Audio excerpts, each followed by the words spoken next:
निर्गमनचे पुस्तक याचे 32व अध्यायाचे ध्यान. या अध्यायामध्ये 35 वचन लिहून आहे. या 35 वचनाचे वर्णन इस्रायली लोक लाल समुद्र पार केल्यानंतर आणि सीनेच्या डोंगराजवळ आल्यानंतर देवाचे आज्ञाच्या अनुसार ते लोक प्रतीक्षा करत असताना 19 आणि 20 अध्यायामध्ये मोशे डोंगरजवळ असताना देवानं मोशेला डोंगरवर बोलावले. मोशे डोंगरवर गेले आणि 40 दिवस आणि रात्र तो डोंगरवर होते. आणि याच संदर्भात इस्रायली लोक मोशेचे वाट बघत असताना त्यांचे धैर्य थांबून गेले. आणि याच संदर्भात इस्रायली लोक आहारोनजवळ आले आणि जसे मिस्री लोकांकडं देवता आहे, आपल्याकडं पण देवता असले पाहिजे अशी मूर्ती बनवायची त्या लोकांना गोष्टी केली. आपण असं 1 वचनपासून ते 6 वचनपर्यंत बघते आणि 7व्या वचनपासून ते 10 वचनपर्यंत. तेव्हा परमेश्वर मोशेला म्हणाला, चाल खाली उतर, कारण ज्या तुझ्या लोकास तू मिस्र देशातून आणले आहे ते बिघडले आहेत. 11 वचनपासून तर 14 वचनपर्यंत आपण बघले तर मोशे देवासोबत विनंती करून राहिले का तू इस्रायली लोकांचा नाश नख करू. आणि 15 वचनपासून तर 20 वचनपर्यंत बघले तर मोशे देवांना दिलेले 2 आज्ञाचे 10 पाट्या घेऊन खाली उतरत असताना खाली फार मोठे ध्वनीचे स्वर येऊन राहिले. आणि हे कसली प्रकारचे ध्वनीचे स्वर आहे आणि हे ध्वनी जयचे ध्वनी आहे का, हे ध्वनी निराशचे आहे का. एक प्रकारचे इथं संगीत ऐकण्यामध्ये येत होते. 19 आणि 20 वचनमध्ये आपण बघले तर मोशे डोंगरवरून खाली उतरल्यानंतर त्यांचे कृत्याला बघितले. 19 वचनमध्ये त्यांना दोन्ही त्या आज्ञाच्या पाट्या तोडून टाकले आणि 20 वचनमध्ये त्यांना त्या मूर्तीला भस्म केले आणि त्याचं पाणी पाजून तिथं प्रायश्चित करायला लावले. 21 वचनपासून तर 24 वचनपर्यंत मोशेला आहारोन क्षमा मागत आहे का माझं इथं चुकलं आहे. 25 वचनपासून ते 29 वचनपर्यंत त्या लोकांनं जे दुःख व्यक्त केले याच्याविषयी इथं लिहून आहे. आणि 30 वचनपासून ते 33 वचनपर्यंत इथं मोशे परत देवाजवळ जाऊन त्या लोकांसाठी विनंती करत आहे असं आपल्याला मिळतो. याच रीतीनं आपल्याला या अध्यायाचे वर्णन मिळतो. आता आपण वचनपासून ते वचनचं ध्यान करू. पवित्र शास्त्रमध्ये विजय आणि अविजय या लोकांना भरून असलेले या लोकांचा इतिहास आपल्याला बघायला मिळतो. परमेश्वर देव याचे सेवक मोशे कसे इस्रायली लोकांसोबत असताना त्यानं देवाची सेवा केले याचे वर्णन आपल्याला इथं मिळतो. मोशाला पर्वतावरून उतरण्यास विलंब लागले असे लोकांना पाहिले. तेव्हा ते आरोन सोबती जमून त्यास म्हणाला, उठा, आमच्या पुढे चालतील असे देव आम्हासाठी बनावी. कारण आम्हास मिस्र देशातून बाहेर आणणारा मनुष्य मोशे याचे काही झाले आहे आम्हास कळत नाही. याचे वर्णन तुम्हास मी करत असताना तुम्ही सावधानीपूर्वक ग्रहण करावे. देवाचे वचन दर्पण आहे. देवाचं वचन वाचत असताना आपल्याला आपले प्रतिबिंब देवाच्या वचनामध्ये आपल्याला दिसतो. आणि इस्रायली लोकांच्या विषय आणि मोशेविषयी आपण वाचत असताना आपले आणि देवाचे काय संबंध आहे याचे प्रतिबिंब यांच्याद्वारा आपल्याला दिसतो. त्या लोकांना देवाचा वेळले समजून नाही घेतले. परमेश्वर देव मोशेला डोंगरवर बोलावून इस्रायली लोकांविषयी त्याची योजनाला देवानं मोशेला दिले आणि त्याच्या स्वयंच्या हातानं लिहिलेले धर्मशास्त्र 10 आज्ञा पाटीवर लिहिलेले देव मोशेला दिले. आणि हे सर्व काही इस्रायली लोकांसाठी देव करत असताना आणि इस्रायली लोक न वाट बघता ते लोक विचार करू लागले का फार वेळ होऊन राहिली. आजच्या काळामध्ये हे आपल्या जीवनामध्ये फार मोठी समस्या आहे. आज आपल्या जीवनामध्ये आपल्या काळामध्ये समयीच्या विषयामध्ये वेळ होत असताना आपण फार घाई करतो.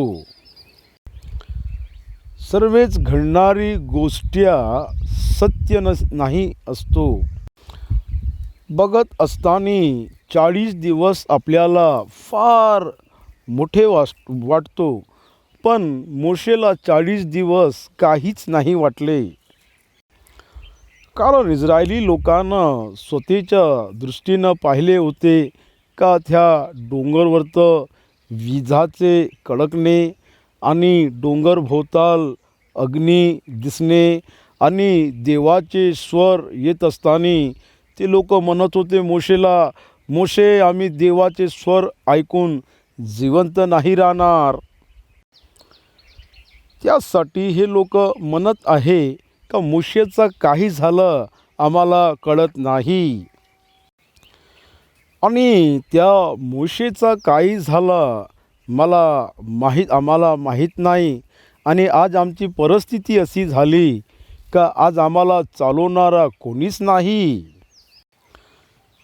बघा, इस्रायली लोकांना ते लोक इथं मिस गाईड झाले आणि ते लोक स्वतःला बाजूला करून घेतले. बघा, आपल्या ख्रिस्ती जीवनामध्ये वेळ होत असताना आपण या गोष्टीवर लक्ष दिले तर आपण फार मोठ्या प्रमादातून मोठ्या घटनेतून आपण स्वतःला चुकवून घेतो. हे लोक स्वतःसाठी योजना तयार करून घेत आहे आणि हेच तर पाप आहे. एदेनच्या बागेमध्ये आदामनं पण हेच ते काम केले. तो लाजेपासून वाचण्यासाठी अंजीरचे पानाचे वस्त्र बनवून घेतले आणि तो भयपासून वाचण्यासाठी तो झाडामध्ये जाऊन लपला. आणि देवाचा आसरा न घेता स्वतःच्या योजनावर ते लोक अवलंबून आले आणि हेच गोष्टी त्यांच्या जीवनामध्ये फेलियरला घेऊन आले. आणि मोशे गेला आणि त्याचा काय झाला काही नाही. 40 दिवस झाले, आम्हाला काही कळत नाही. याचा अर्थ असे का मोशे मरून गेले. देव मोशेला डोंगरवर घेऊन जाऊन इस्रायली लोकांसाठी जे आवश्यक आहे सर्व या गोष्टी करत असताना हे लोक खाली काय विचार करून राहिले का मोशेला काय झाले का नाही आम्हाला कळत नाही. 100मधून 90% एकामेकाला नाही समजल्यानं यामुळे समस्या उत्पन्न होतो. वेळ काऊन होऊन राहिली आहे. देवानं अब्राहमला निवडल्यानंतर त्याची 25 वर्ष परीक्षा घेतली. देवानं अब्राहमचे विश्वासची 25 वर्ष परीक्षा घेतले. देव कधीच वेळ नाही लावत. आपल्याला काय वाटतो आपल्या आशेच्या अनुसार आपल्या इच्छेच्या अनुसार सर्वच गोष्टी घडले पाहिजेत. आपल्याला हीच गोष्टी कळले पाहिजे. देवाची वेळ वेगळे आहे आणि आपली वेळ वेगळे आहे.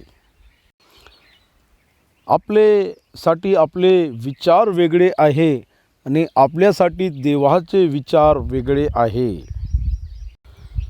आणि त्या लोकांचे बाजूचा मार्ग घेण्यासाठी याचं कारण एकच आहे त्या लोकांचे विचार.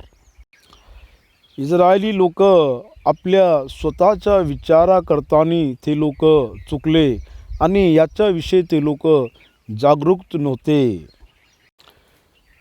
आणि मोशे आणि इस्रायली लोकांच्या मध्यामध्ये कसलेच प्रकारचे वार्तालाप नव्हते. मोशे आणि इस्रायली लोकांच्या मध्यामध्ये काहीच संबंध नाही राहिले. वर मोशे राहून गेला आणि खाली इस्रायली लोक राहून गेले. आणि या लोकाला वर जायसाठी भीती, कारण वर गेले तर आपण मरेन. आणि हे लोक वर नाही जाऊ शकत आहे आणि तो खाली येत नाही आहे. मग मधातला मार्ग काय काढायचे. कृपया करून लक्षात ठेवा, देव हो तर हो म्हणणार, नाही तर नाही म्हणणार. अब्राहम आणि सारानं दुसरा मार्ग काढले आणि दुसऱ्या मार्गाच्या द्वारा इस्माईलचा जन्म झाला आणि आज जग जे आहे जळून राहिला. आज इस्रायली आणि अरब या दोन देशांमध्ये जे लढाई आहे याचं कारण आहे त्या काळामध्ये न विचार करता अब्राहम आणि सारानं जे कार्य केले ते आहे. त्या लोकांना चांगले विचार नाही केले. याच्या कारणामुळे त्यांच्या जीवनामध्ये नुकसान झाले आणि मनुष्याच्या जीवनामध्ये पण तेच नुकसान आले. इस्रायली लोक 40 दिवसपर्यंत थांबू नाही शकले, पण नोहा 100 वर्ष वाट बघितले. देवानं म्हटले होते की मी या जगामध्ये जलप्रलय आणणार आणि त्या जलप्रलयाला या जगामध्ये आणण्यासाठी 100 वर्ष देवानं लावले. 100 वर्ष नोहा वाट बघितले आणि तो देवावरत अविश्वास नाही आणले. अब्राहमनं वाट बघितले, पण इस्रायली लोक वाट नाही बघितले आणि अविश्वास करून देवावरत स्वतःच्या जीवनाला विपत्तीमध्ये टाकले. तुझ्याविषयी देवाची जी योजना आहे त्याच्याविषयी मिसअंडरस्टँडिंग नको हो. देवाच्या विषयीमध्ये तू आपल्या जीवनामध्ये मिसअंडरस्टँड नको हो. तुमच्या विषयीमध्ये देवाचे जी कृपा आणि वरदान आहे त्याच्या विषयीमध्ये मिसअंडरस्टँडिंग नका करा तुम्ही. देवानं म्हटले आकाश आणि पृथ्वी टळले तर माझ्या गोष्टी टळणार नाही.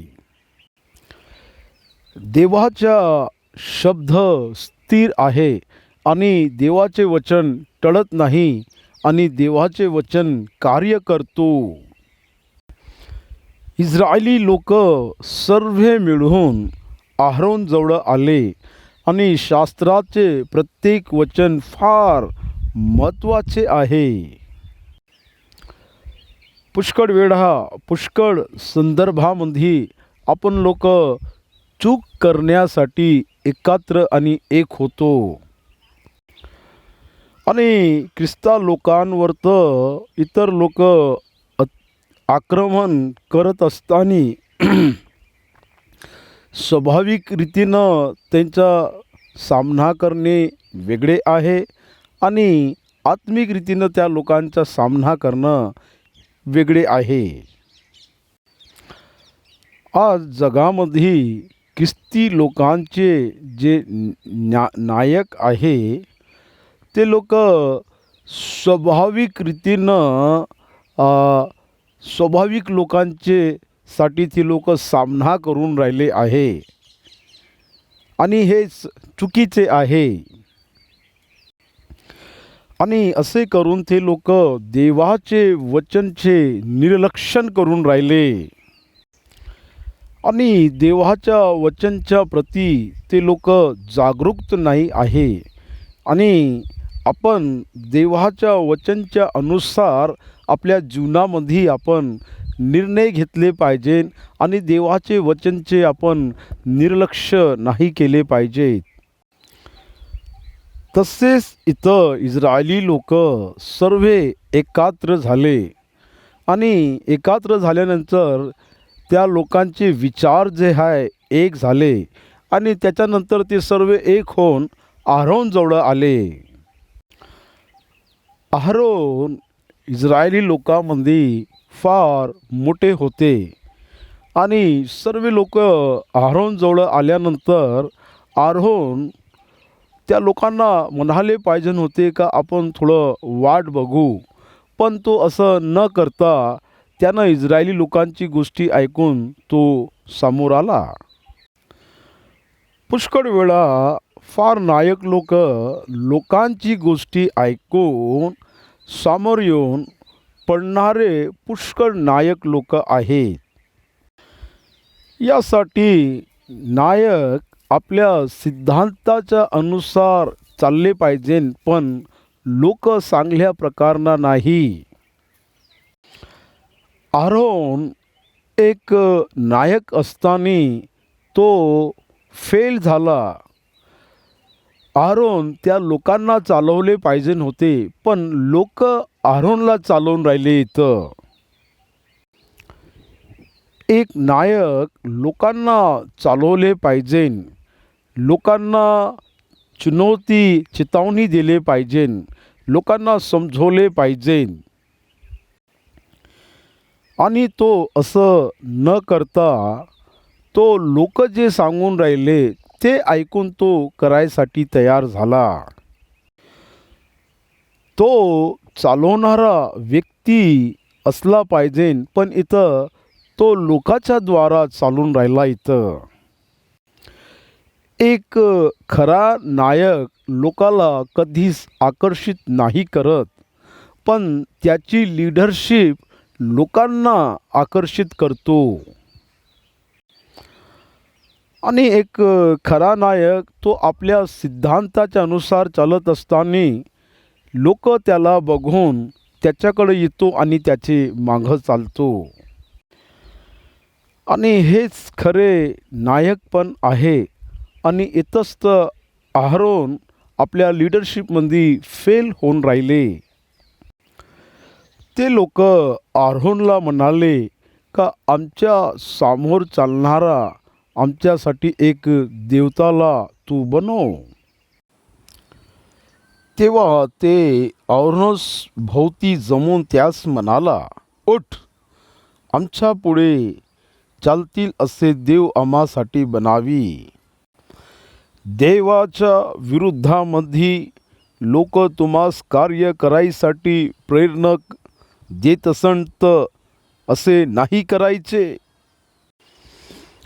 आणि त्या लोकांमधून तुझी बायको पण असेल तर तिची नखं ऐकू तुम्ही. आणि तुझ्या कुटुंबामधून तुझे लेकरं होऊ शकते, तुझी बायको होऊ शकते, तुझे वडील होऊ शकते. आणि कोणी असे करत असन तर जुन्या करारमध्ये सांगितले का त्यांना मारून टाक. इस्रायली लोक म्हणतील का आमच्या समोर चालणारा देव आमच्यासाठी बनव. एक गोष्टी तर लक्षात द्या, आपण त्याला आपल्या समोर ठेवून चालून राहिलो, पण तो का स्वतःहून चालत आहे? एका मूर्तीला समोर ठेवून ते लोक चालवून राहिले, पण का ते मूर्ती त्या लोकांना चालवून राहिली काय? इस्रायली लोक इथं म्हणत आहे का आमच्या समोर चालणारा देव आमच्यासाठी बनव. का इस्रायली लोक त्यांच्या समोर चालणारा देवाला त्या लोकांना बघितले नाही का? आणि त्यांच्या समोर अग्नीचे खंब्यामधून ते लोक चालत असताना त्या लोकांना अग्नीचा खंब्याला बघितले नाही का? आणि का त्या लोकाला माहीत नाही का दगड आणि मूर्ती बोलणार काय आणि दगड आणि मूर्ती चालवणार का? दगड आणि मूर्ती तुझी प्रार्थना ऐकणार का? लक्षात ठेवा, दगड आणि मूर्ती तुला भ्रमामध्ये घेऊन जातो. त्या लोकांना देवाला मूर्तीमध्ये बघायची इच्छा केली. सृष्टी जे आहे ते सर्व सृष्टीकर्ताकडे गेले पाहिजे, पण सृष्टीकर्ताला सृष्टीपाशी कसे जाणार? रोमकरांचे पत्र याचा 1वा अध्यायामध्ये सर्व गोष्टी सांगण्यात आले. हा फार भयंकर विषय आहे. आमच्या पुढे चालतील असं देव आम्हासाठी बनावी. देवानं सांगितले होते का एदेनच्या बागेमध्ये ज्या दिवशी तुम्ही हा फळ खाणार तुम्हाला बरे आणि वाईटाचे ज्ञान येणार. आणि हे ज्ञान हेच आहे. आणि हे विचार आणि ज्ञान चांगले नाही, परंतु कुचित आणि दृष्ट आहे. एकाला त्याचे विचार चांगलेच वाटतो, पण तेच विचार त्याला मृत्यूच्या द्वाराकडे घेऊन जातो. त्या लोकांना वाटतो का त्यांचे विचार चांगलेच आहे, पण त्यांचेच विचार त्या लोकांना श्राप आहे. त्या लोकांना कळले नाही का ते लोक चांगले त्या लोकांना वाटत आहे का ते लोक चांगले कार्य करून राहिले आणि हेच त्यांचं आंधळेपण आहे. हेच गोष्टी त्या लोकांचे आध्यात्मिक आंधळेपण आहे. आमचा देव आमच्या समोर चालला पाहिजे, आमचा देव आमच्या समोर असला पाहिजे, हेच त्या लोकांचे आध्यात्मिक आंधळेपण आहे. तू आपले उद्देश पूर्ण करण्यासाठी सत्याचा आधार आपल्या जीवनामध्ये घेतले पाहिजेत. कारण आम्हास मिस्र देशातून बाहेर आणणारा मनुष्य मोशे याचे काय झाले हे आम्हास कळत नाही. या लोकांचं आध्यात्मिक आंधळेपणाचं हेच कारण मोशाचं काय झालं आम्हाला कळत नाही. आणि आता आम्हाला समोर चालायसाठी आम्हाला देव पाहिजेत. यासाठी तू आमच्यासाठी नायक राह आणि तूच आमच्यासाठी एक देवताचे निर्माण कर. मूर्तिपूजा मिस्र देशाचे त्यांचे अनुभव आहे. यासाठी इस्रायली लोकांच्या अनुभवावर इथं आधारित होऊन राहिले. हे लोक इथं देवाच्या वचनच्या अनुभवावर आधारित नाही आहे. हे लोक इथं लोकांच्या अनुभवावर आधारित होऊन राहिले. इथं हे लोक लोकांच्या अनुभवावर, लोकांच्या ज्ञानवर, लोकांच्या बुद्धीवर आधारित होऊन राहिले, पण देवाच्या वचनवर नाही. आणि इथं हे लोक फार मोठी चूक करून राहिले. दुसऱ्या वचनमध्ये आरोनचे आपण प्रत्युत्तर बघतो. लक्षात ठेवा, तुमच्याजवळ काही पण लोक प्रश्न घेऊन येत असताना आणि तुम्हाला सांगत असताना तुमची प्रतिक्रिया फार महत्त्वाची असतो. ते सर्व लोक एकत्रित झाले हे त्या लोकांची चूक आहे. ते सर्व लोक एकत्र होऊन विचार केले हे त्या लोकांची चूक आहे. आणि ते सर्व लोक एकत्र होऊन आरोनजवळ आले हे त्यांची चूक आहे. आणि आता आरोन पण त्यांच्यासोबत चूक करून राहिला. आणि कधी पण तुम्ही हे गोष्टी लक्षात ठेवा, तुमचे प्रत्युत्तर देणं चुकीचे असन तर तुम्ही चूक करत आहे. ते लोक तुमच्या जवळ आले आहे, तुमची चूक नाही आहे, पण तुम्ही त्याच्यामध्ये भाग घेत असन तर तुमची चूक होतील. कारण तुम्हाला देवाचा अनुभव आहे, देवाची गोष्टी तुम्ही ऐकले आहे, देवाचे स्वर तुम्ही ऐकले आहे, देवाचं ज्ञान तुम्हाला आहे. तुम्ही लोकाचे नायक आहे, यासाठी तुम्हाला लोकाच्या जीवनामध्ये सुधार आणणं आवश्यक आहे. कारण देवानं तुम्हाला लोकांचे नायक बनवले आहे. आपण एक नायक असताना लोकांना आपण चेतावणी दिली पाहिजे आणि त्या लोकांना सांगितले पाहिजे. पण बघा, इथे आरोन काय करून राहिले.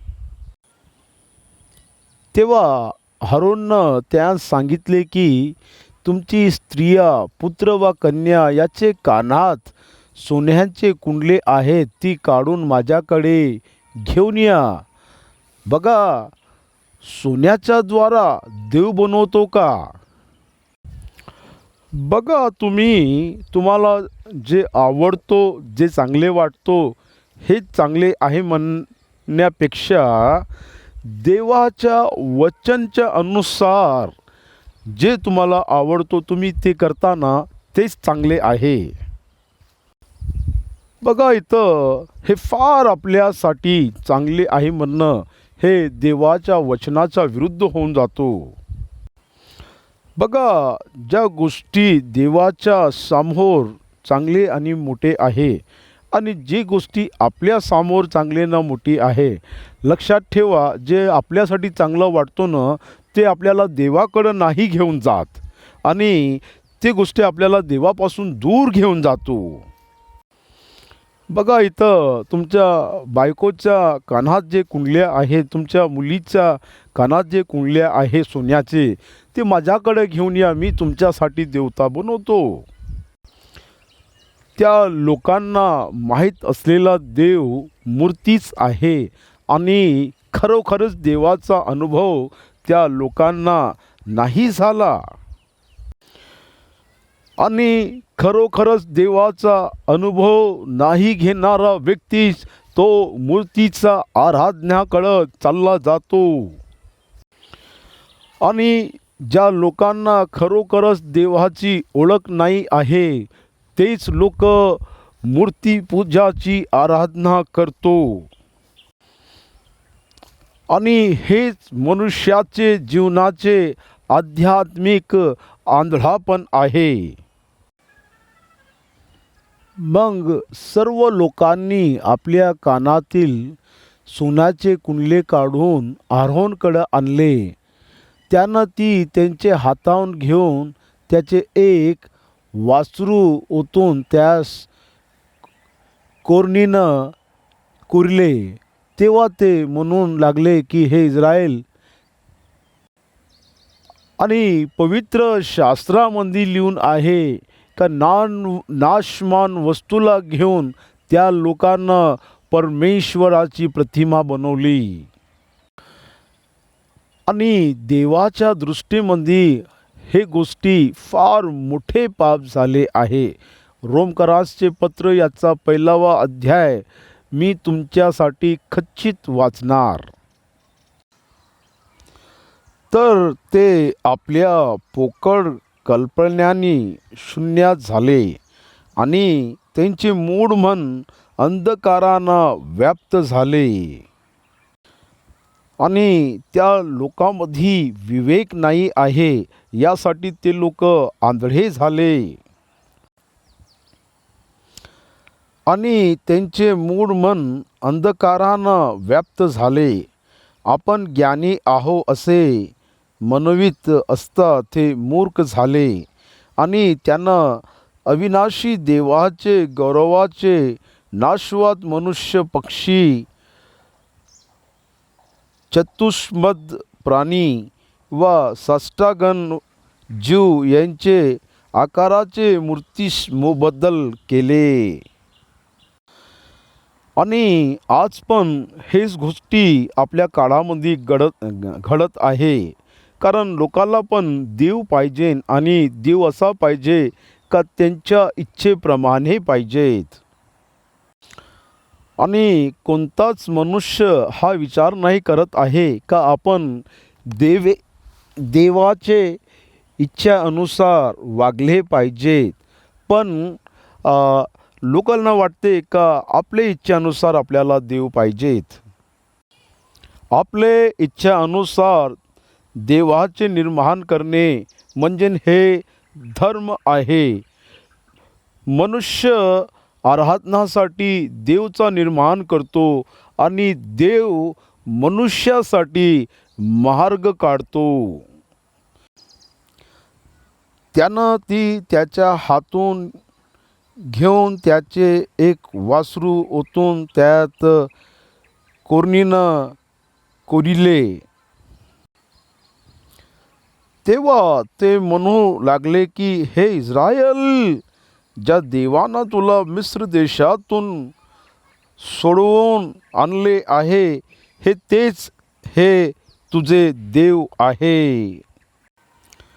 बघा तुम्ही इथं त्या लोकांना आपल्या सोन्याच्या कुंडलीच्या माध्यमातून एक वासरूला बनवले आणि त्या वासरूला म्हणतो का हेच आमचे इस्रायलचे देव आहे, मिस्र देशातून आम्हाला बाळ काढून आणणारा.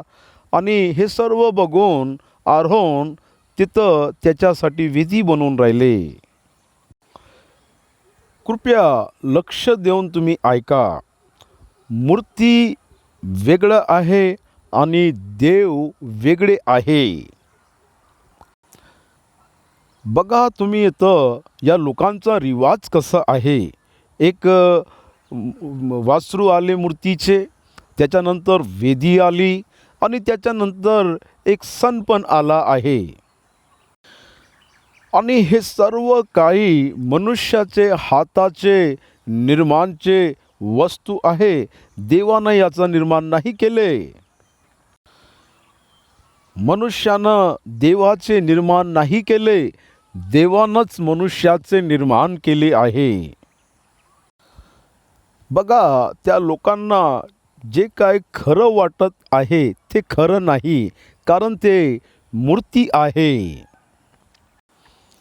बघा इथे धर्म आले आहे आणि खोटे धर्म आले आहे आणि खोटी आराधना आले आहे आणि खोटे देव पण आले आहे. एक धर्म नेहमी खोटे आराधनाची स्थापना करतो. आणि माझे ख्रिस्ती बंधूंनो, तुम्ही या गोष्टीमध्ये सावध राहा. माझे ख्रिस्ती बांधवांनो, आपण धर्माच्या अनुसार देवाचे आराधना करत असेल तर आपण चूक करत आहे. आपल्याला आत्मेनं भरून देवाची आराधना करायची आहे आणि आपल्याला देवाच्या वचनच्या अनुसार देवाची आराधना करायची आहे. तुम्ही आपल्या जीवनामध्ये देवाची आराधना आत्मा आणि सच्चाईनं केले पाहिजेत. तुम्ही आपल्या जीवनामध्ये देवाची आराधना करत असताना आत्मेनं आणि त्याच्या सत्तेनं केले पाहिजे. आणि वधस्तंभाच्या समोर जाऊन तिथं गुडघे टेकून वधस्तंभाची तुम्ही आराधना करत असेल तर हे मूर्तिपूजा आहे. येशू ख्रिस्ताचे फोटो समोर ठेवून त्याची आराधना नाही करायची, कारण हे पण मूर्तीमध्ये येते. आत्मा आराधना म्हणजे आपल्या अंतर आत्म्यामध्ये देवाच्या आत्मेनं भरून देवाची आराधना करणं आहे. आराधना हे देवासोबत संबंधित आहे. आराधना म्हणजे मनुष्य आणि देवाच्या मधातली गोष्टी आहे. आणि हे सर्व लोकांना दिसत असताना हे फक्त लोकांसमोर साक्षच आहे. कारण तुम्ही साक्षासाठी आराधना नाही करून राहिले आणि लोकांना दाखवासाठी आराधना नाही करून राहिले. हे फक्त देवाची आणि तुमच्या मधाची गोष्टी आहे आणि तुम्ही देवासाठी आराधना करून राहिले. कारण आराधना करणारा व्यक्ती तो आपल्या स्वतःच्या आत्मेच्या द्वारा देवाची आराधना केले पाहिजेत. पवित्र शास्त्राची आपण आराधना नाही केले पाहिजे, त्याची पूजा आपण नाही केले पाहिजेत. अनेक लोक मूर्तीची आराधना करत असताना ख्रिस्ती लोक माता मरियमची आराधना करतो, तिची मूर्तीची आराधना करतो. अनेक ख्रिस्ती लोक येशू ख्रिस्ताची प्रतिमाची आराधना करत आहे. अनेक ख्रिस्ती लोक युसूफचे प्रतिमाची आराधना करत आहे. अनेक ख्रिस्ती लोक वधस्तंभाचे प्रतिमाची आराधना करत आहे. आणि असली प्रकारची आराधना देव स्वीकार नाही करत आणि देवाला आवडत नाही. हे पाहून आरोननं त्याच्या पुढे एक वेदी बांधली आणि जाहीर केले की उद्या परमेश्वर प्रीत्यर्थ उत्सव करवायचा आहे. म्हणून दुसऱ्या दिवशी लोकांना पहाटे सुटून होमबली अर्पिले आणि शांत अर्पणे आणले. मग ते खायाले प्यायला बसले आणि उठून खेळू लागले. बघा, धर्म जे आहे मनोरंजन करतो आणि मनोरंजनमध्ये खाणे पिणे उठणे कूदणे असतो. आणि देवासमोर खाणे पिणे आणि सण साजर करणं हे देवाचा मार्ग नाही. मनुष्य एकत्र होऊन खाणे, एकत्र होऊन पिणे, एकत्र होऊन सण साजर करणे हे देवाची आराधना नाही. आपल्या 21व्या शताब्दीमध्ये खाणं पिणं मनोरंजन करणं हे ख्रिस्तामध्ये फार भयंकर धर्म आहे. 21व्या शताब्दीचे ख्रिस्ती लोक भयंकर परिस्थितीमध्ये आहे. ते लोक तारणविषयी विचार नाही करत आहे. ते लोक क्षमाविषयी विचार नाही करत आहे. आणि ते लोक पवित्र आत्म्यानं परिपूर्ण होवायच्या विषयामध्ये विचार नाही करत आहे. ते लोक फक्त कार्याविषयी विचार करत आहे. आणि त्या लोकांना मंदिरामध्ये खाणेपिण्याचं कार्यालाच ते लोक देवाची आराधना समजून घेत आहे. खोटे नायक पण ख्रिस्तामध्ये प्रवेश केले आहे आणि आज मंडळी धोक्यामध्ये आहे. यासाठी आज मूर्तिपूजाविषयी आपण सावध असले पाहिजेत. आणि इथं तुम्ही लक्ष दिले तर इथं समाधानचे अर्पण दहनचे अर्पण होऊन राहिले आहे आणि सणला साजर करून राहिले आहे. आणि तुम्ही लक्ष दिले तर देवानं का या अर्पणला स्वीकार केले? आणि इथं कुणाला कोण मूर्ख बनवून राहिले आहे? आणि इथं नावासाठी समाधानचे अर्पण आहे का? त्यांच्या जीवनामध्ये समाधान आले का? इथं नावासाठी दहन बली आहे का? देवानं त्या बलीला ग्रहण आणि स्वीकार केले आहे का? कारण तुझे कार्य देवाच्या समोर एक मैले वस्त्राच्या समान आहे आणि तुला जे कार्य वाटतो का मोठे कार्य आहे आणि तुला असं वाटते का तू मोठे काम देवासाठी म्हणजे करत आहे आणि तुला असे वाटते का तू मोठे कार्याला देवाच्या हातामध्ये समर्पण करत आहे, तिथंच तू चुकत आहे. देवाला सोडून खात असताना पीत असताना आणि तू सण साजर करत असताना आणि तुला असे वाटते का तू देवाची आराधना करत आहे आणि तू यालाच आपल्या जीवनाचा आनंद समजत आहे आणि हे सत्य नाही. कारण त्या लोकाला आत्माचा आनंद का आहे माहीत नाही आणि ते लोक भौतिक जीवनाचा आनंद घेत त्यालाच देवाचा आनंद समजत आहे. लक्ष द्या, शैतान तुम्हाला धोकेमंदी आणतो आणि यालाच खरोखरच आपण आराधना समजतो आणि यालाच आपण खरोखरच देवाचा मार्ग समजतो आणि हेच सत्य आहे असं आपल्याला वाटतो. पण लक्ष द्या, तुमचं नुकसान होईल. यासाठी आपलं जे हृदय आहे त्याच्यामध्ये परिवर्तन आले पाहिजेत. ख्रिस्त तुला कळले पाहिजे, ख्रिस्त का आहे तुला समजले पाहिजे आणि ख्रिस्ताचा मार्ग का आहे तुला हे गोष्टी समजून आले पाहिजेत. आणि देवाच्या आत्म्यानं भरून देवाचे वचनाच्या प्रती आपण आज्ञाकारी असले पाहिजेत आणि देवाच्या वचनच्या अनुसार, देवाच्या इच्छाच्या अनुसार आपण आपले जीवन जगले पाहिजे आणि आपण आपल्या पापाला सोडून त्याचे विसर्जन करून आपण आपले जीवन जगले पाहिजेत. ख्रिस्तीपण म्हणजे लोकाच्या समोर चालणं हे ख्रिस्तीपण नाही, पण देवाच्या समोर देवासाठी चालणे हे ख्रिस्तीपण आहे. तू माझ्या समोर निंदारहित चाल असं देव अब्राहमला म्हणत असताना अब्राहम देवाच्या समोर निंदारहित आपले जीवन जगले. पण लोक अब्राहमची निंदा करत होते आणि लोक निंदा करत आहे म्हणून लोकाला बघून आपण नाही घाबरले पाहिजे.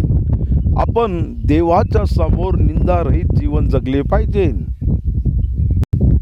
आणि त्या लोकांना इथं बलिदानले अर्पण केले आणि देवानं त्याचा हेवा केला आणि देव त्या बलिदानाला ग्रहण नाही केले. आणि त्या लोकांना केलेले बलिदान जे आहे आकार असलेले बलिदान आहे, पण त्या बलिदानाला अंगीकार नाही केले. इथं 7 वचनापासून तर 14 वचनपर्यंत एक अशक्त असलेले संदर्भ आपल्याला इथं दिसून पडत आहे. इथं परमेश्वर देवानं डोंगरच्या खाली जे काय घडत आहे त्या गोष्टी मोशेला देव सांगत आहे. लक्ष देऊन तुम्ही चांगले ऐका. कारण मोशे डोंगरवर आहे आणि इस्रायली लोक डोंगरचा खाली आहे आणि इस्रायली लोक डोंगरचा खाली काय करून राहिले मोशेला दिसत नाही. कारण मोशेकडं स्वाभाविक डोळे आहे. पण सर्वच काही इथं देवाला दिसून राहिले आहे. सृष्टिकर्ता परमेश्वर देवाला सर्वच गोष्टी स्पष्टेनं दिसतो. तेव्हा परमेश्वर मोशाला म्हणाला, चाल खाली उतर, कारण ज्या तुझ्या लोकांस तू मिस्र देशातून आणले ते बिघडले आहेत. देवाचा कोप इस्रायली लोकांवर भडकल्यानंतर मोशेनं देवासोबत गिडगिडून विनंती केली आणि देवानं मोशेची प्रार्थना ऐकली. आणि त्या लोकांना जे करित्या केले त्याकरता देव मोशेच्या द्वारा एक मोठ्या पिढीला आणण्यासाठी तयार झाले. आणि इथं मोशे देवाच्या बारेमध्ये इतर लोक काहीच नाही बोलले पाहिजे यासाठी मोशेनं देवासोबत वाद केला. याचे वर्णन मी तुम्हाला स्पष्ट रीतीनं सांगते, तुम्ही चांगलेपणानं ऐका. तेव्हा परमेश्वर मोशाला म्हणाला, बंधू आणि भगिनींनो, परमेश्वर लोकांसोबत बोलतो. परमेश्वर देव आपल्या वचनच्या द्वारा तो आपल्यासोबत बोलतो. देवाचं वचन ऐकण्याच्या माध्यमातून देव आपल्या आत्म्याच्या द्वारा आपल्यासोबत बोलतो. इथे देव मोशेसोबत बोलून राहिले आहे आणि जे काय खाली घडून राहिले आहे त्याचे वर्णन देव मोशेसोबत करत आहे. चाल खाली उतर, कारण ज्या तुझ्या लोकांस तू मिस्र देशातून आणले ते बिघडले आहेत. मोशे, तू चाल खाली. देव इथे मोशेला म्हणतो का तू आणलेले लोक, वास्तवामध्ये इस्रायली लोकांना कोण आणले? देवानं मिस्र देशामध्ये मोठे मोठे अद्भुत कार्य केले. मिस्री देशांचे लोकांचे नाश केले, समुद्राचे 2 भाग केले आणि देवानं त्या लोकांना तिथून काढून इकडं बाहेर आणले. इथं मोशे देवाला कन्व्हेन्स करत आहे का देवा, हे माझे लोक नाही, हे तुझेच लोक आहे. बघा, मनुष्य पाप केल्यानंतर देव त्यांच्यासोबत एक होऊन बोलू शकत नाही. लक्ष द्या, इथं पाप मनुष्याला परमेश्वरापासून दूर करतो. कारण पापाचं आणि देवाचं काहीच संबंध नाही. कारण देव पापाच्या ठिकाणी वास नाही करत. यासाठी देव त्या लोकांना माझे लोक आहे म्हणून प्रगट नाही करत. देव पवित्र लोकांनाच माझे लोक म्हणतो आणि जे लोक पवित्र आहे तेच लोक देवाचे आहे आणि पापी असलेले लोक देवाचे नाही. मनुष्य देवाची गोष्टी ऐकल्यानंतर देवाच्या उपस्थितीमध्ये त्याचे संबंध वाढतो, पण तो पापामध्ये जीवन व्यक्त केले तर तो देवाच्या उपस्थितीपासून दूर होऊन जातो. आपण पवित्र शास्त्रामध्ये हरवलेला लेकरू विषय बघतो आणि तो हरवलेला आहेच, पण त्याचे संबंध जे बापासोबत होते रिश्ते ते नाही तुटले. तो तर फक्त हरवलेलाच मुलगा होता. यासाठी इस्रायली लोक पाप केल्यानंतर त्या लोकांची संगती देवापासून दूर गेली, देवाच्या संगतीपासून ते लोक दूर गेले. यासाठी देव मोशेला म्हणतो का हे तुझे लोक आहे. ज्या मार्गेनं त्यांना जावे म्हणून मी त्यास आज्ञा पिले होते, तो मार्ग लवकरच सोडून ते बिलकुल गेले आहेत.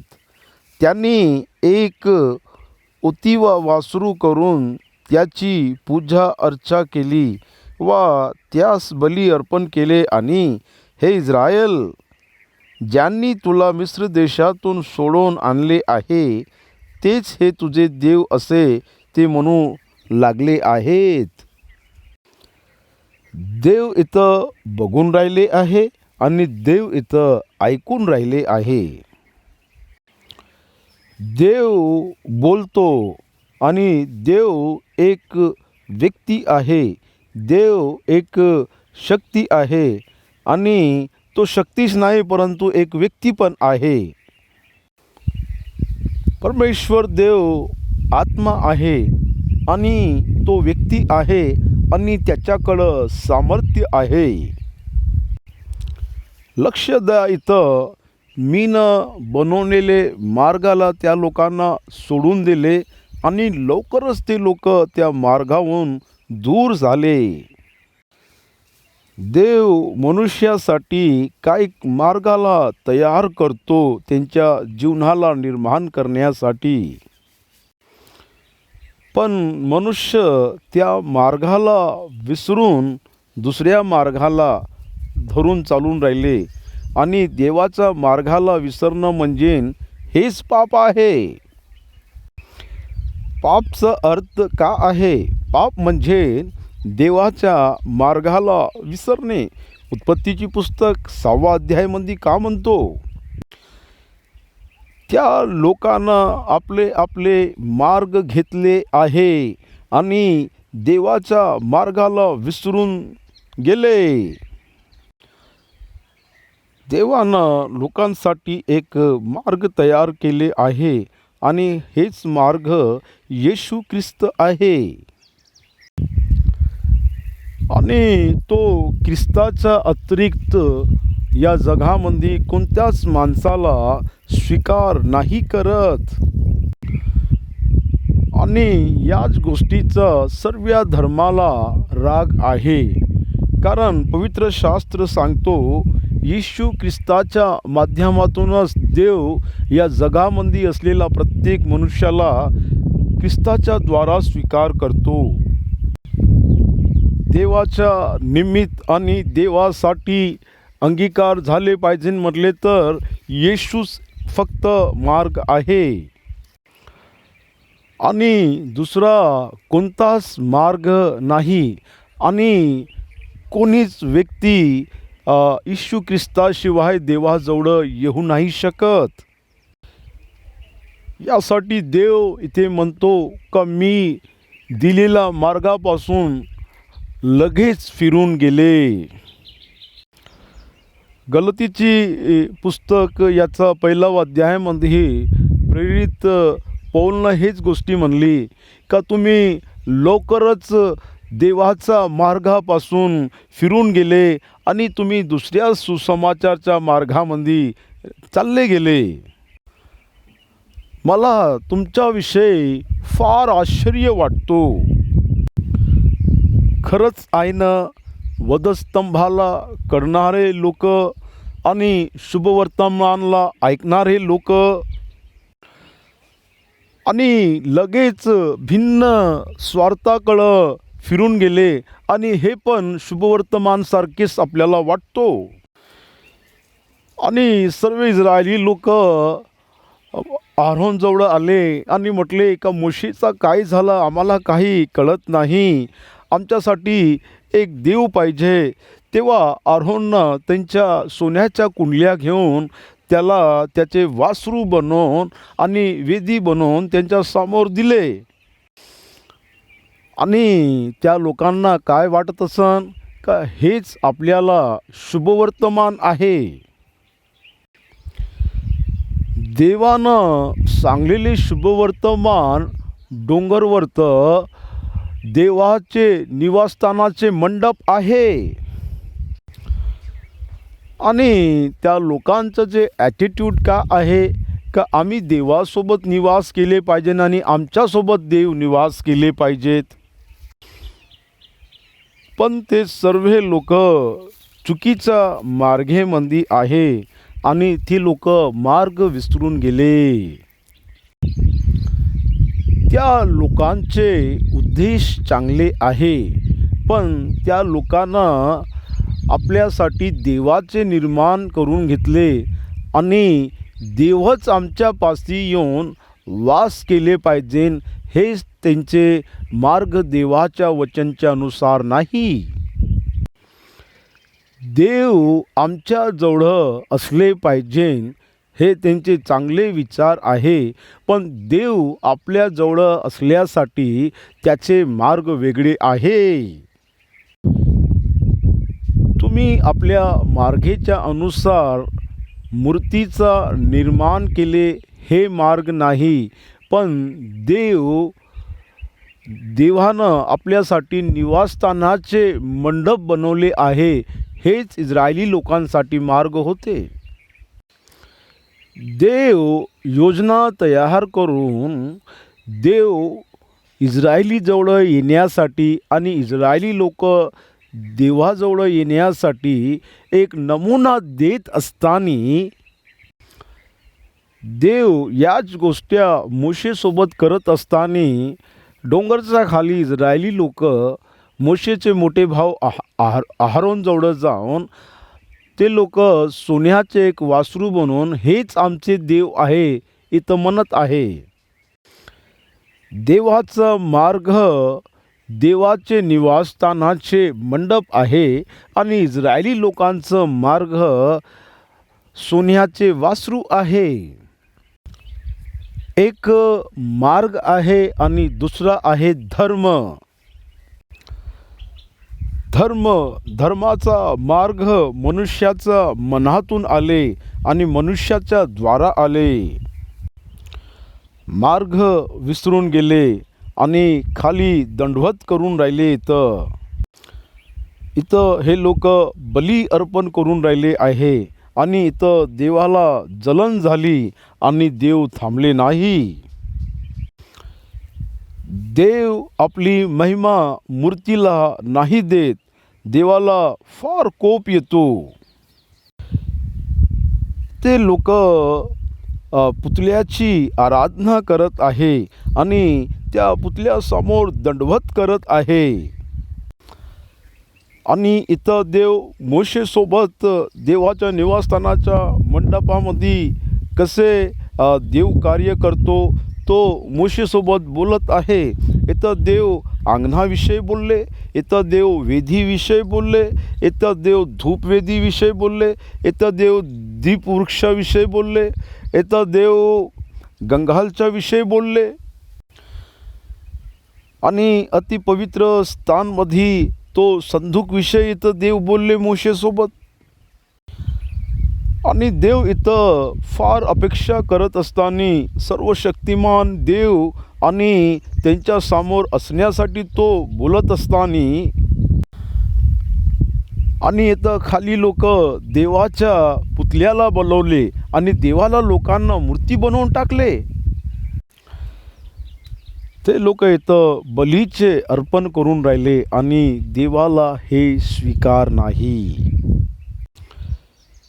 देवाला तुटलेले मन आवडतो. देवाला बली आवडत नाही, पण शब्द आवडतो. देव इथं शाऊल राजेसोबत बोलतो का बली अर्पण किंवा माझी गोष्टी ऐकण्याच्या द्वारा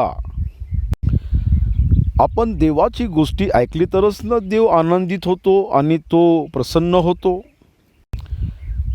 यासाठी देव तुझे अर्पणच्या द्वारा किंवा बलिदानच्या द्वारा देव धोका नाही खात. 9 वचन आपण बघू. मग परमेश्वरानं मोशेला म्हटले, मी या लोकांस पाहून चुकलो आहे. हे केवळ ताठ मनाचे लोक आहेत. तर आता मला आड येऊ नको. मी आपला कोप त्यांच्यावर भडकवून त्यास भस्म करीतो आणि तुझ्याचे एक मोठे राष्ट्र करीतो. बघा इथे मोशेसाठी एक चांगले अवसर आहे ना. त्या लोकांचे मी नाश करीन आणि मी तुझे द्वारा एक मोठे राष्ट्राचे निर्माण करीन. एक वास्तविक नायक तो स्वतःची उन्नती आणि प्रगती नाही करत, तो नेहमी इतर लोकांना डेव्हलप करतो. आणि एक खरा नायक इतर लोक डेव्हलप झाले पाहिजे, त्यांची उन्नती झाली पाहिजे हेच तो विचार करतो. आणि इतर लोक उन्नती केले तर त्याची उन्नती होतो. इथं देव मोशेला म्हणत आहे का मोशे, मी इस्रायली लोकांना भस्म करतो आणि मी तुझ्याद्वारा एक मोठे राष्ट्राचे निर्माण करतो. पण मोशे इथं देवाची गोष्टी ऐकली नाही. इथे मोठी गोष्टी म्हणजे मोशे स्वतःपेक्षा जास्त प्रेम इस्रायली लोकांना केला तो. आणि त्याला मिळणाऱ्या संधीला तो नाही म्हटले आणि हे संधी फक्त इस्रायली लोकांनाच मिळाले पाहिजे असे मोशे म्हटले. आणि यालाच आपण खरेच नायक पण म्हणतो. इस्रायली लोकांना कनान देश संपूर्ण वाटून दिल्यानंतर यहोशूनं म्हटलं का बघा, मी तुम्हामधून कुणाकडूनच काहीच नाही घेतले. सर्व काय त्या लोकांना वाटप केल्यानंतर यहोशू म्हणतो का आता मी माझे निवड करणार. आज आपल्या युगाचे नायक वेगळे आहे. सर्व काहीच आपल्या नावानं करून घेतल्यानंतर लोकांना म्हणतो का आता मी तुम्हाला वाटप करणार. लोक पहिले, त्याच्यानंतर मीच. मिशन सर्वात पहिले, त्याच्यानंतर मग मी. या गोष्टी तुमच्यामध्ये आल्यानंतरच तुम्ही एक मोठे नायक होणार.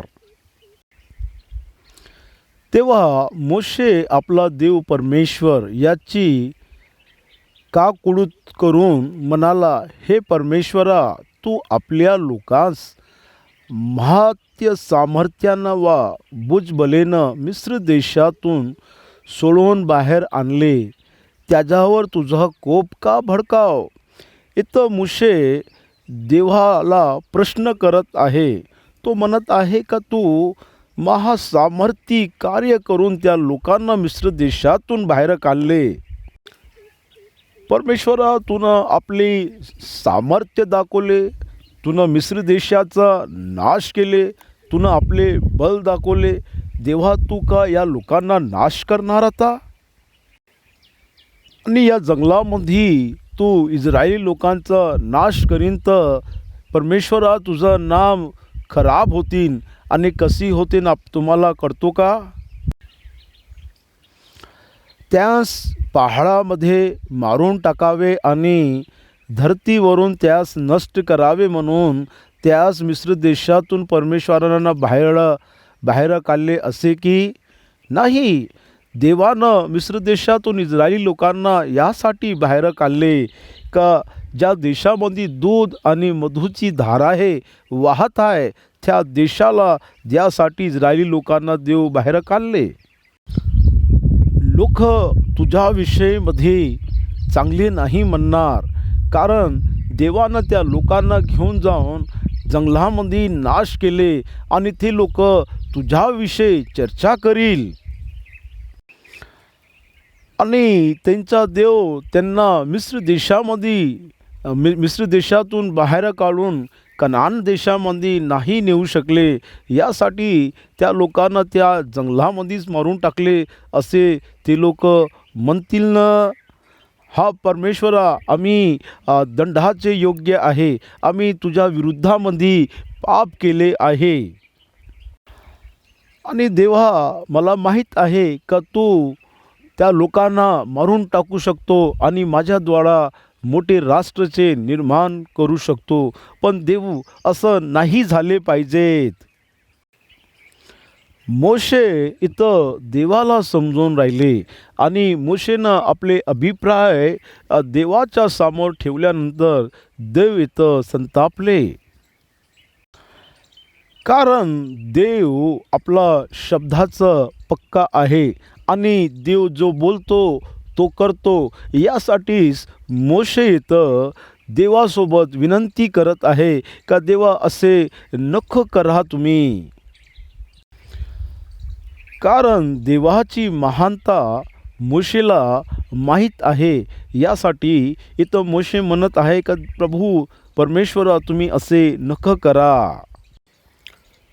आणि देव आपल्या लोकांना नाही नेऊ शकले म्हणून देवानं त्यांचा नाश त्या जंगलामध्येच केले. असे मिस्र देशाचे लोक काहून चर्चा केले पाहिजे.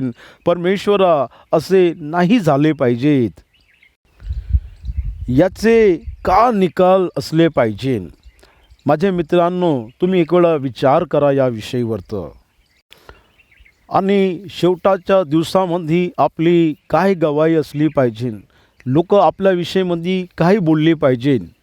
आपल्या विषयामध्ये लोक चोर म्हणले पाहिजे किंवा धोका देणारे म्हणले पाहिजे किंवा देवाच्या वचनच्या अनुसार पवित्र जीवन जगले आणि देवाची महिमा केली असे म्हटले पाहिजे.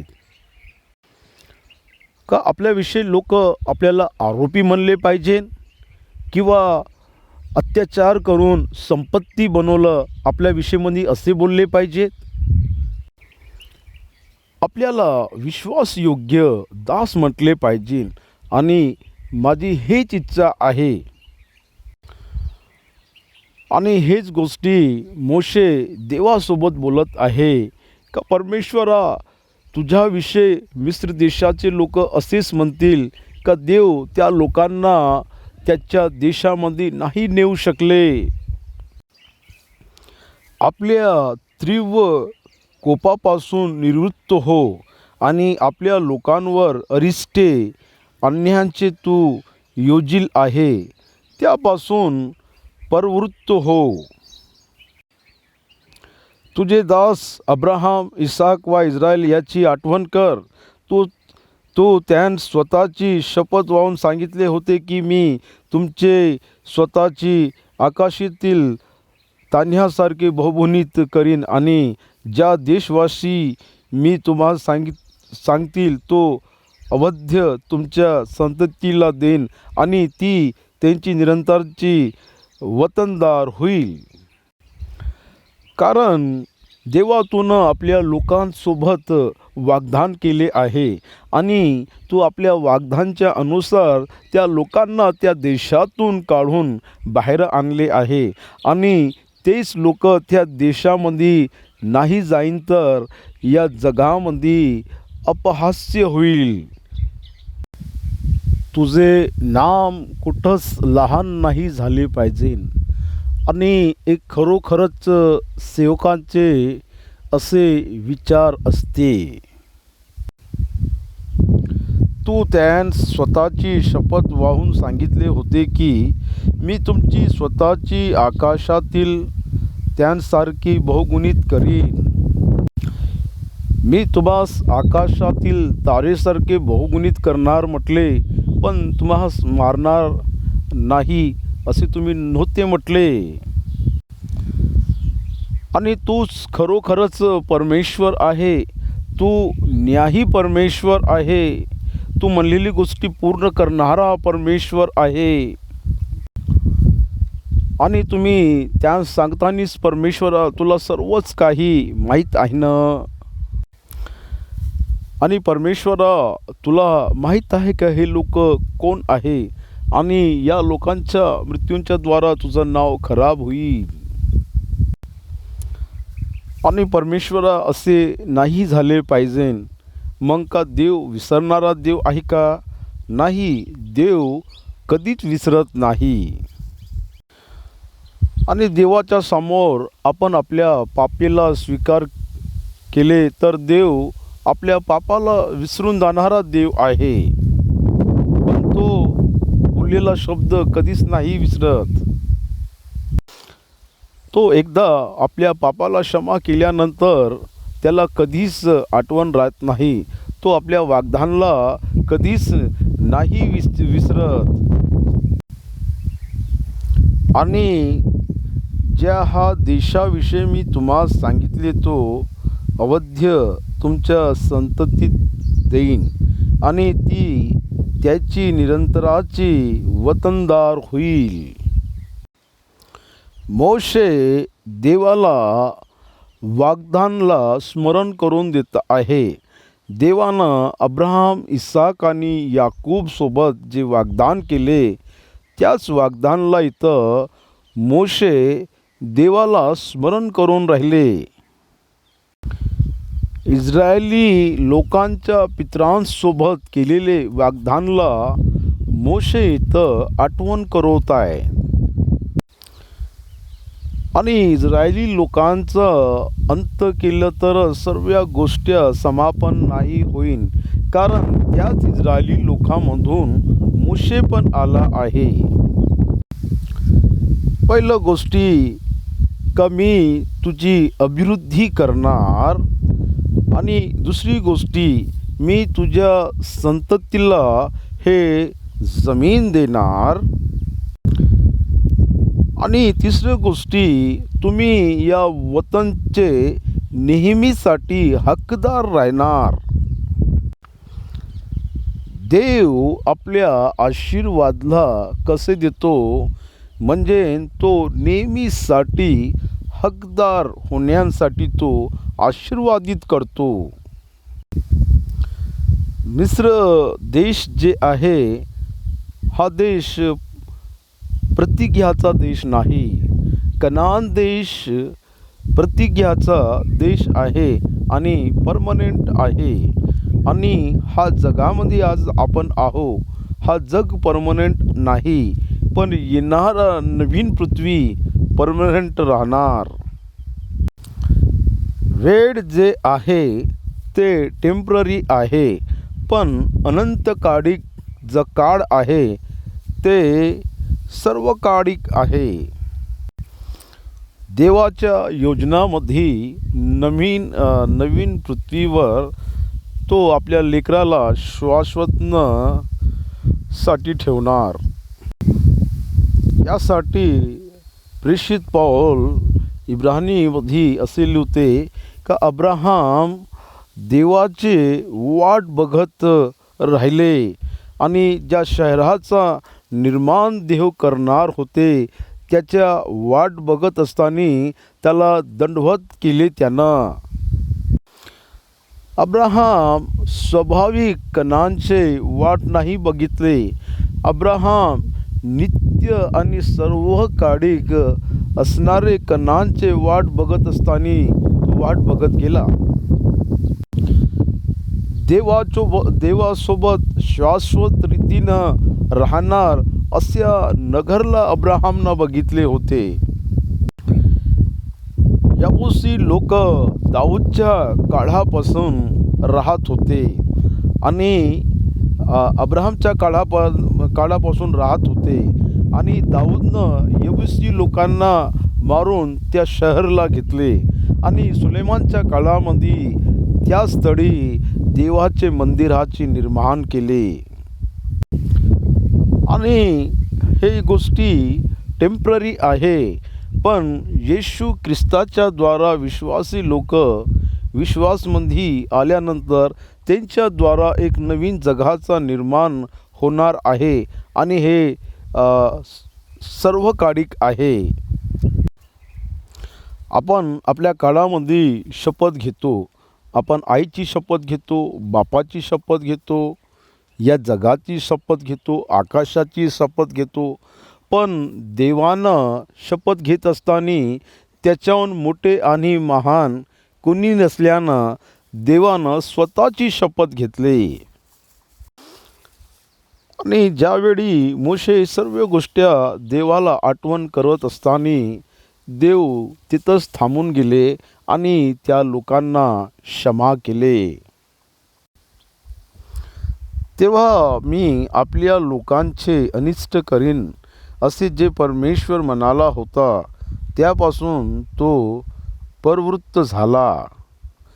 मग मोशे मागे फिरून आपल्या हाती आज्ञा पाटाच्या 2 पाट्या घेऊन डोंगरवरून खाली उतरला. त्या पाट्यावर पुढल्या व मागल्या अशा दोही बाजूस लिहिले होते. देवाच्या हाताच्या द्वारा लिवलेल्या दोन्ही पाटे.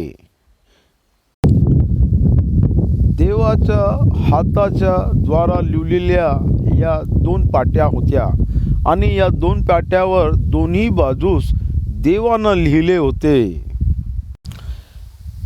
एका पाट्यावर तर 4 आज्ञा लिहून होते आणि एका पाट्यावर तर 6 आज्ञा लिहून होते आणि त्या दोन्ही पाट्यावर तर मागं आणि पुढं दोन्ही बाजूस देवानं आज्ञा लिवले होते.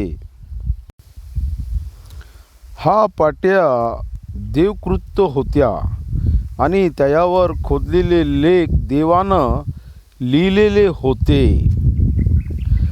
यहोशुवाने लोकांचे गलबल ऐकले तेव्हा तो मोशेला म्हणाला, छावणीत रणशब्द ऐकू येत आहे, कारण यहोशुवा युद्धवीर होता.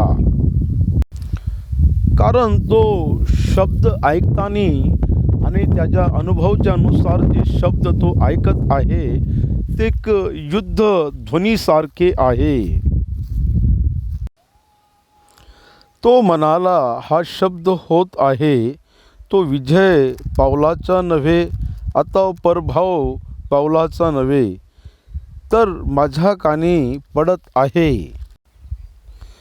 तो गाण्यांचे ध्वनी आहे, कारण देवानं अगोदरच मोशेला सर्व गोष्टी सांगितले. यहोशू आपल्या अनुभवाच्या आधारावर तो बोलत आहे, पण मोशे देवाच्या द्वारा माहीत करून तो इथं देवाचे लोकांची इन्फॉर्मेशन देत आहे. आणि इथं मोशेला खरोखरच सर्व गोष्टी माहीत आहे. यासाठी तो म्हणतो का ते जयची ध्वनी नाही आहे आणि अपजयचं ध्वनी नाही आहे, हे ध्वनी आनंदाची आहे, संगीताची आहे. आणि यासाठी तुम्हाला काही माहिती करायचे असेल तर तुम्ही देवाकडून माहिती करा आणि देवाकडून तुम्ही शिका. मोशे छावणीजवळ येऊन पोचल्यावर ते वासरू व नाचणारे लोक त्याच्या दृष्टीस पडले. तेव्हा त्याचा राग भडकला आणि त्यानं आपल्या हातातल्या पाट्या पवित्राचे ताडशी फेकून फोडून टाकले. बघा तुम्ही, ह्याच गोष्टी आणि सीन देवानं मोशेला डोंगरवर दाखवले. तेव्हा देवासोबत तो विनंती करून त्या लोकांना क्षमा करायला लावले. आणि वास्तविक परिस्थिती आपण बघतवरी आपण शांतच राहतो आणि शांतीनं राहतो, पण वास्तविक परिस्थिती आपण बघल्यानंतर देवाचा जे राग तिथं फुटलं होतं ते खरंच आहे. आणि इथं मोशेला पण राग आले आणि त्याच्या हातामध्ये असलेले धर्मशास्त्राची ते 2 पाट्या त्यानं आपटून फोडून टाकले. बघा इथे तो किती परमेश्वराचे मोठे दास आहे. तो 40 दिवस आणि रात्र डोंगरवर देवाच्या उपस्थितीमध्ये राहिले आणि तो देवाला समजवला आणि देवासोबत तो बोलला. एक मोठे नायक आहे, पण त्याला रागेवरचं नियंत्रण नव्हते. आणि देवानं स्वयं त्या दगडाच्या पाट्यावरतं 10 आज्ञा लिहून दिले. त्या आज्ञाला त्या पाट्याला त्यानं तोडून टाकले. तुमच्या जीवनामध्ये येणारे प्रत्येक भावनाविषयी तुम्ही सतर्क आणि जागृत राहा आणि आपल्या रागेवरचं नियंत्रण ठेवा. आणि त्याच्या हातेमध्ये असलेल्या जीवनाच्या मार्गाला त्यानं तोडून टाकले आणि त्या पाट्या खाली पडून तुटून आणि तुकडे होऊन गेले. आणि पुष्कळ संदर्भामध्ये देवानं आपल्याला दिलेले पुष्कळ गोष्टीला आपण तुकडे करून टाकतो. आणि जे काय तुला दिसते आणि जे काय तू बघते त्याला बघून तू भावनात्मक होऊन रागेमध्ये नाही आले पाहिजे. तू स्वतः नियंत्रणमध्ये ठेवले पाहिजेत. आणि कसल्याच प्रकारचा विषय असले तरी तू सर्व गोष्टींमध्ये स्वतःला नियंत्रण ठेवले पाहिजेत. तसेच त्यांनी बनवलेले ते वासरू घेऊन त्यानं अग्नीत टाकले व त्याचे कुटून चुरा केला. तो त्यांना पाण्यावर टाकला व ते पाणी त्यांना इस्रायल लोकांस प्यावेस लावले. हे त्या लोकांना पनिशमेंट होते. मोशेनं त्या मूर्तीचा नाश केला.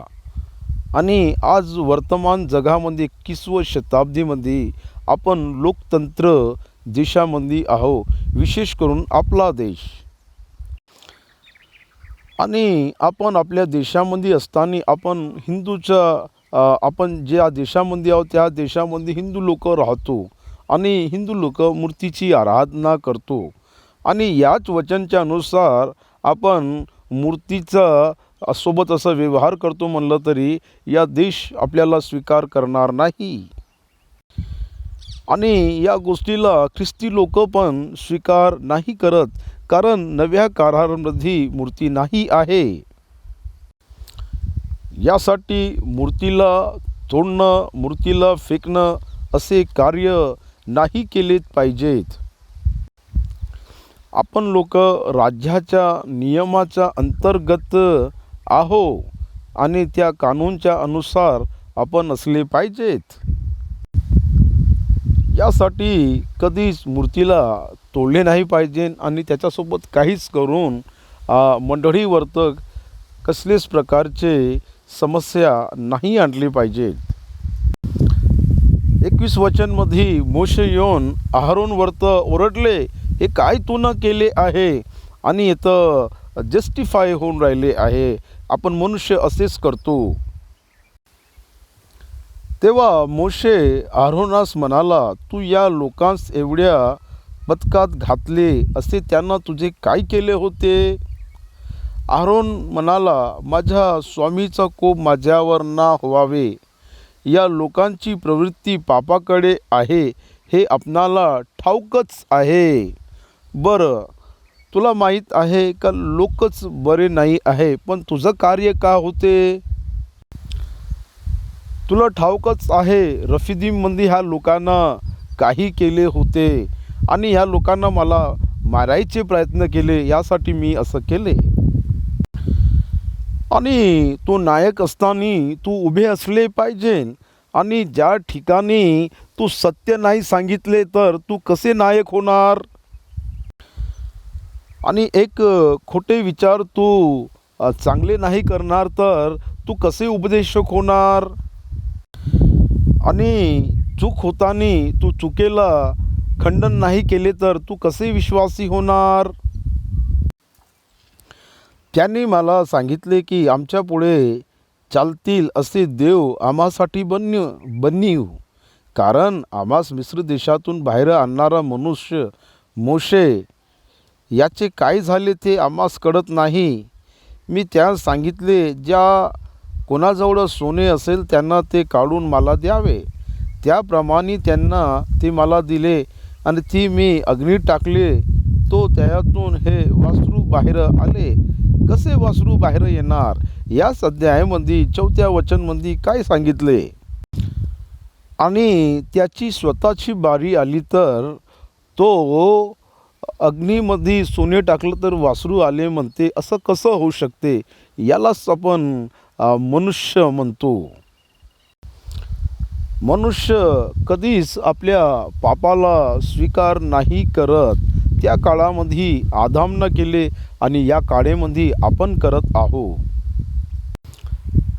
मी न त्या सोन्याला अग्नीमध्ये टाकले, ते वासरू झाले.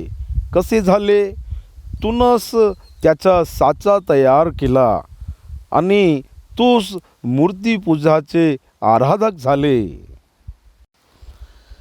त्या लोकांना शब्दच बोलले होते, पण तू त्याला क्रियेमध्ये बदलून टाकला.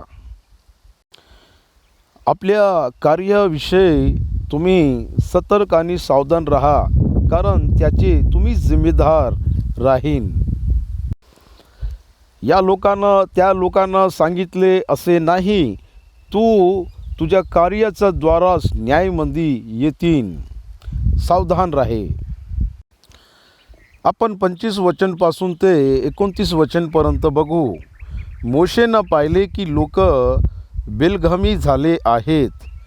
आरोननं त्यास बेलगामी होऊ दिले, यामुळे ते शत्रूंच्या उपहासास पात्र झाले.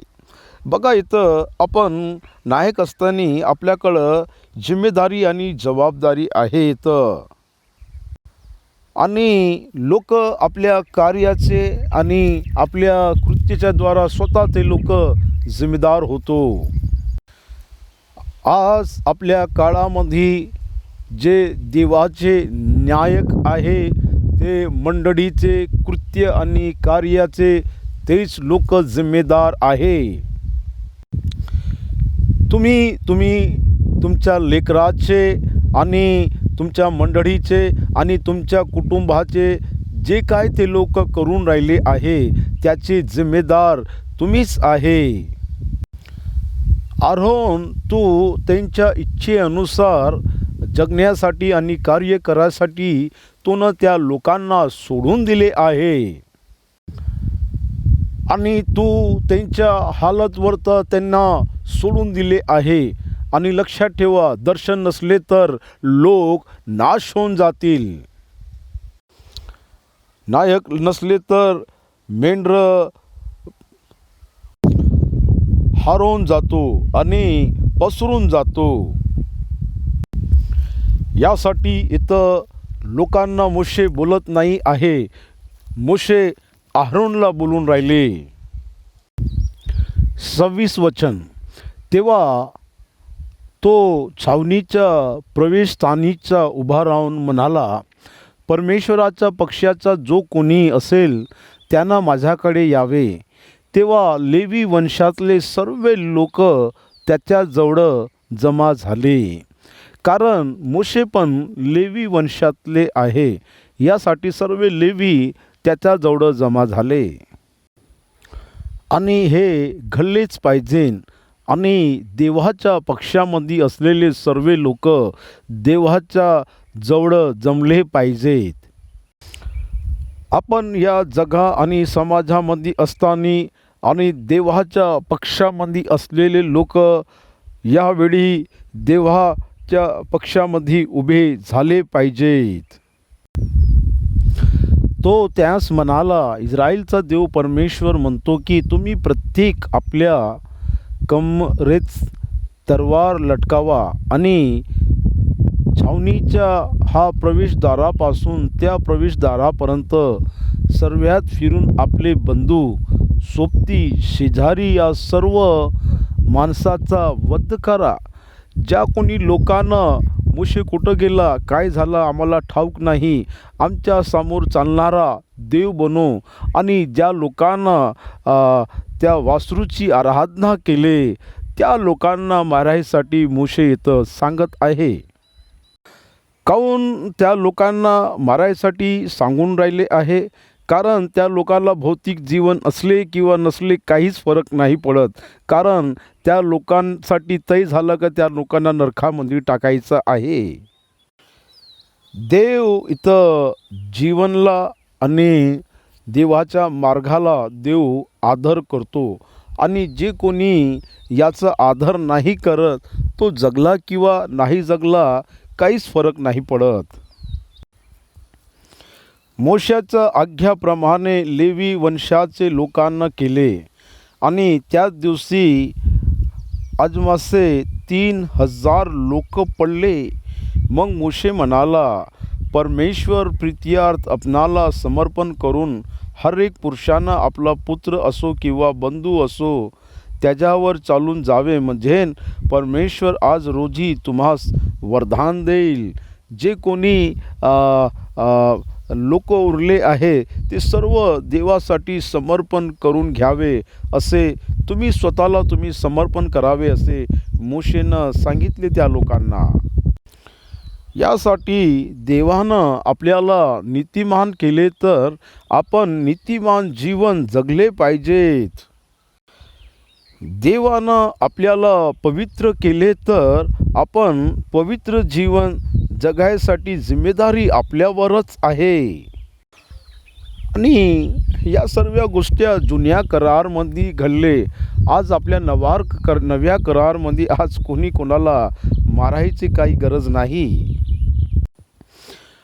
आज आपल्या काळामध्ये मूर्तीची आराधना करणारा व्यक्ती आणि जो व्यक्ती मूर्तीची आराधना नाही करत त्याला मूर्तीची आराधना करणाऱ्या व्यक्तीला मारायची काही गरज नाही. आणि आपला काळ या गोष्टीचं अनुमती नाही देत.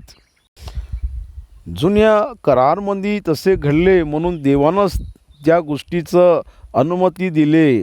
आणि न्याय नाही बदलला आहे. न्यायाच्या दिवशी देव सर्वच गोष्टीचं न्याय करीन. आणि न्यायाच्या दिवशी देव स्वतःहूनच त्या मूर्तीची आराधना करणाऱ्या व्यक्तीला तोच त्याला नरकेमध्ये टाकीन. यासाठी लक्ष ठेवा. तुम्ही स्वतःसाठी समर्पित करा असे मोशेनं सांगितले. दुसऱ्या दिवशी मोशे लोकांस म्हणाला की तुम्ही हे घोर पतक केले आहे, तरी मी आता परमेश्वराकडे जातो. मला तुमच्या पापाचे कदाचित प्रायश्चित करिता येईल. मोशे परमेश्वराकडे परत जाऊन म्हणाला, हाय हाय, या लोकांना घोर पतक केले. यांनी आपल्यासाठी सोन्याचे देव बनवले. तरी आता तू त्यास पतकांची क्षमा करशील तर न करशील तर तू लिहिलेले वहीतून मला काढून टाक. जीवनाच्या पुस्तकामध्ये प्रत्येक लोकांचे नाव लिहून असते. आणि जे कोणी प्रभूला स्वीकार करतो त्यांचे नाव लिहूनच राहतो. आणि जे लोक प्रभूचे तिरस्कार करतो त्यांचे नाव कापण्यात येतो. आणि जे कोणी देवाला स्वीकार करतो त्या लोकांचे नाव जीवनाच्या पुस्तकामध्ये लिहून ठेवतो. आणि जे लोक देवाला अस्वीकार करतो त्या लोकांचे नाव कापण्यात येतो. परमेश्वर मोशेला म्हणाला, ज्या कोणी माझ्या विरुद्ध पतक केले आहे त्यांची मी आपल्या वहीतून काढून नाव टाकणार. आता तू जा, ज्या स्थळाविषयी मी तुला सांगितले आहे तिकडे त्यास घेऊन जा. बघा, इथं मोशेचं पात्र मोशे करून राहिले आहे. इथं मोशे जाऊन लोकांसाठी विनंती करून राहिले. पण देव काय म्हणतो का तू जा, मला ज्याला क्षमा करायचं आहे मी करतो. बघा, इथं देवासमोर कोणाच्या पापाविषयी रिकमेंडेशन करणं देवासमोर नाही चालेल. कारण मला ठाऊक आहे का मला काय करायचे आहे. पुष्कळ वेळा याला क्षमा कर, त्याला क्षमा कर, यांना माफी कर, त्यांना माफी दे. तुम्हाला करायची गरज नाही. देवाला ठाऊक आहे कोणाला क्षमा केली पाहिजे. इतर लोकांना क्षमा करणं आणि त्यांच्यासाठी क्षमा देव केले पाहिजे म्हणणं दोन्ही गोष्टी वेगळी आहे. तुम्ही इतर लोकांच्या क्षमासाठी प्रार्थना करून राहिले हे गोष्टी वेगळी आहे. आणि देवाले सांगणे का देव यांनाच तू क्षमा कर हे गोष्टी वेगळी आहे. कारण देवाच्या समोर शिफारिश नाही चालत. आणि देवाला ठाऊक आहे का काय करायला पाहिजेत. पहा, माझा दूत तुझ्या पुढे चालेल, तरी ज्या दिवशी मी झडती घेईन त्या दिवशी त्याचे पापबद्दल त्यांचे समाचार घेईन. आरोहनं बनवलेले वासरू लोकांना बनवले होते, म्हणून परमेश्वरानं त्यास ताडण केले. इथं देव म्हणते, माझे काम मी करणार, तुझे काम तू कर, मोशेला म्हणतो. त्या लोकांचे पाप त्यांच्यावर येणार आहे आणि कुणीच व्यक्ती पापापासून सुटका कोणालाच नाही मिळणार. फक्त येशू ख्रिस्तच आहे पापापासून सुटकारा देणारा. देव इथं मोशेला म्हणतो का तू माझ्या लोकांना चालव आणि माझे दूत तुला चालवणार. आणि परमेश्वराचे दूत येशू ख्रिस्तच आहे. परमेश्वराचे दूत इस्रायली लोकांना चालवत आहे आणि इस्रायली लोकांना चालवणारा दूतच येशू ख्रिस्त आहे. आणि ज्या लोकांना आरोनला वासरू बनवण्यासाठी सांगितले होते, त्या लोकांची ताडना देवच केले आणि फार भयंकर विपत्ती देवानं त्या लोकांवर टाकले. आणि आपले ॲटिट्यूड आणि आपलं जीवन आपण देवाला समर्पित केले पाहिजे आणि आपण स्वतःला चांगले करून देवाच्या हातीमध्ये दिले पाहिजेत. आपण आपल्या पापाला विसर्जन करूया आणि पापापासून दूर होण्यासाठी आपण देवासोबत प्रार्थना करूया आणि आपण नीतीकडं आणि देवाच्या राज्याकडं आपले पाऊल वाढवूया. इथं आपण निर्गमनचे 32 अध्याय संपवू.